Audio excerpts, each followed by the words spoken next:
When we're talking about properties, even if it's properties of a particular species from a certain growth area, there will be variation in that property. And the way that we describe that is with a statistical distribution. So on this axis we have the value of the property, and on this axis we have an assessment of the probability. There's a certain value that we expect to get, but there's variation around that value. So there's some kind of statistical distribution underneath that.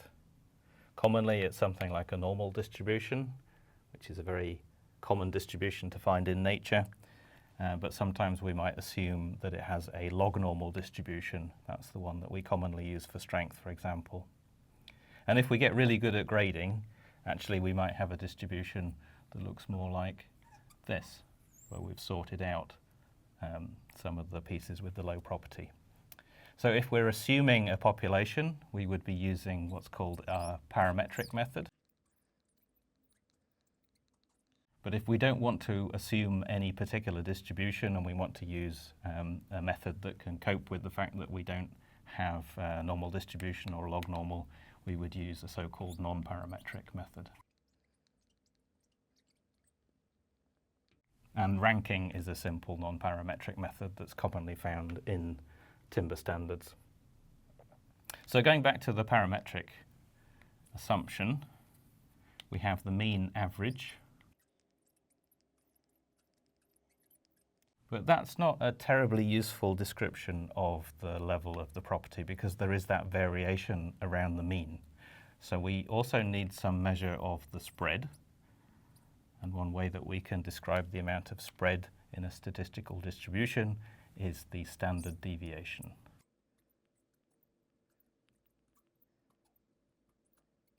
If you're not so familiar with probability and these terms are unfamiliar with you, you should look at the lecture notes or read a textbook or look online for an explanation, because these are important concepts. Now, another important property that's often going to come up in wood properties, and certainly in my talks, is coefficient of variation, COV, coefficient of variation. And that is the standard deviation divided by the mean.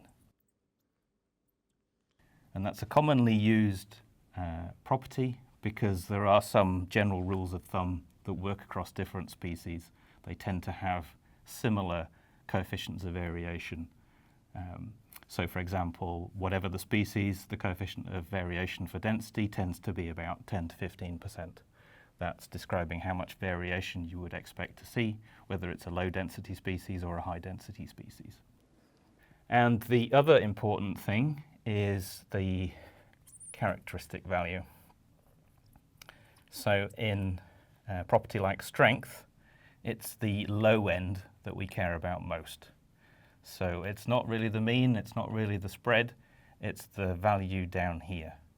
Now, the absolute minimum is sometimes an impossible thing to measure or to know. So instead, we use commonly the 5th percentile.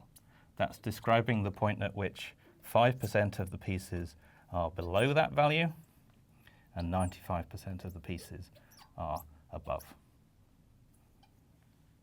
And if you've done some tests, you can use a simple non-parametric ranking method to calculate or estimate what the 5th percentile is. So if you have 100 test measurements and you put them in order from highest to lowest, then the 5th percentile, the lower 5th percentile, is 5th from the bottom.